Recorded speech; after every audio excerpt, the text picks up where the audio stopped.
But wow, Korra is so good and way better than I remember. What? Welcome, my name is Kelly and this is Fanimated, an animation fan channel where we get a chance to geek out about our favorite animated media. And today, I have a lot to say about Korra. To start off, I will be doing a full-length, in-depth look at The Legend of Korra sometime in the future on our podcast, Fanimated, which will also be available here on YouTube. So just subscribe if you haven't already so you don't miss it. But yeah, we're here to talk about The Legend of Korra because it's on Netflix now. I've been looking forward to rewatching the series. I have never gone back and rewatched the entire thing. I was a super fan when it came out. Well, I should probably not say super fan. I was a kind of fan when it came out because at the time, 2012, 2013, I was just, oh my goodness, they're bringing back Avatar, you know, just like everyone thinks, like everyone loves Avatar: The Last Airbender. Everybody wants more of it. And so The Legend of Korra comes out and we're all so excited. And then it aired. So The Legend of Korra doesn't quite pack the same punch as Avatar: The Last Airbender. I will be the first to admit that. But it actually is still really good. It's just not quite up to like Avatar: The Last Airbender expectations. And honestly, here's the thing with The Legend of Korra. It's not gonna meet any of your expectations. You have to manage what you're expecting going into this show. So I've been rewatching the series for the first time since it finished airing, and I'm just through the first season so far, and already I am loving it so much more. I love it so much more because I don't have the same expectations as I did when it first came out. I'm not expecting Avatar: The Last Airbender, like anything. I just don't, it's not Avatar.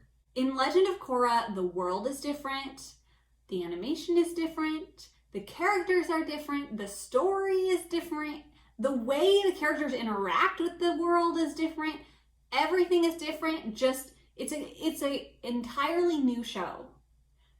You have to go in to The Legend of Korra thinking this is something new because it's not anything like you remember Avatar: The Last Airbender being. It's not the same. And it deserves a fresh perspective. It deserves your attention in a way that isn't just, give me Avatar: The Last Airbender, because it's not. When I first started watching Legend of Korra, I was in that expectation mode of, oh my goodness, Katara is here, and oh my goodness, you know, these are their children. And I was just like, I wanted all of the Avatar: The Last Airbender throwbacks. And instead of just enjoying the show for what it is, which is a new show, it's different. The world has changed so drastically since we saw it last, and the characters are completely different. Again, I am not saying that I think it's better than Avatar: The Last Airbender because it's not. The characters are more immature even though they're older, and the conflict is weird. I mean, there were lots of problems with production of Legend of Korra, which I will talk about in my podcast episode.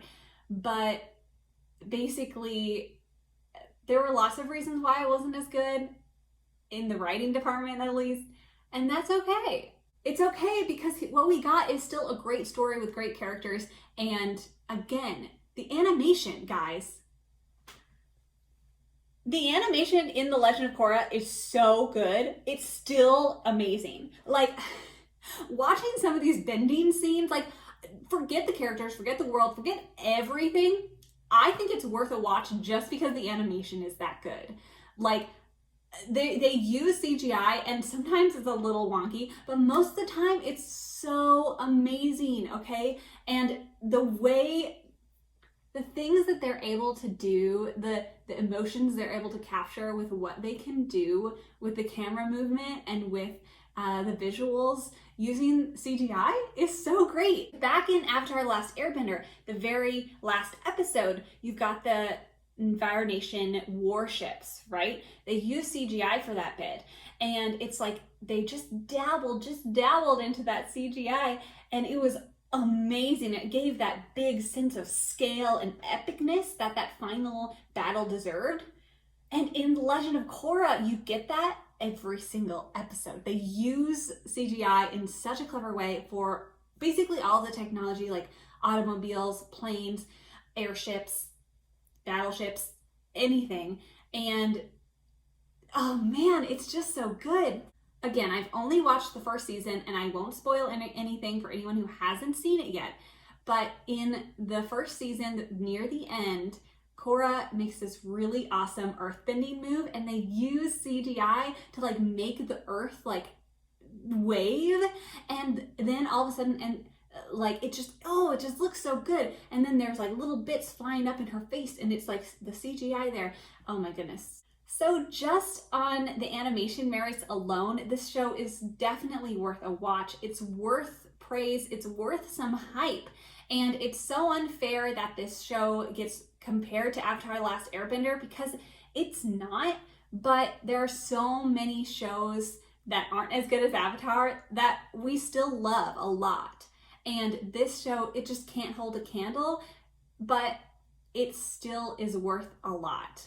Also, for what it's worth, I really love the characters. I think they're charming and funny and endearing, and you learn to love them along this journey. And I mean, I will just protect Jinora with my life. So y'all can, haters gonna hate, I guess, but not on Jinora, okay?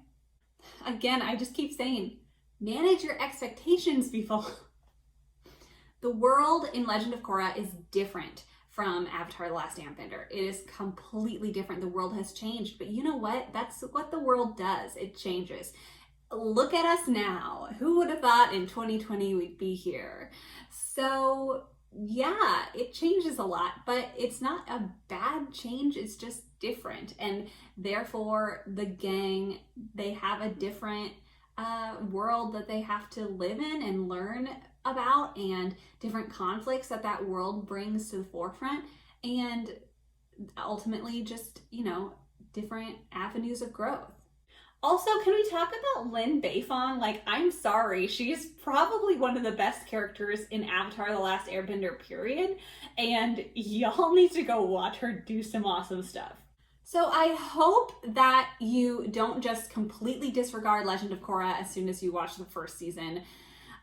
It does get better, and the characters mature more, and I know it's not Avatar: The Last Airbender, but it's still really good and deserves your attention, and it deserves a lot of praise, and I know I'm really, really, really loving rewatching it. And isn't that the point, to have great entertainment?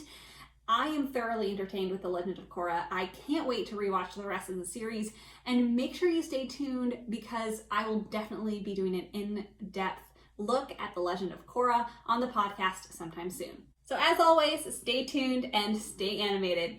Bye guys.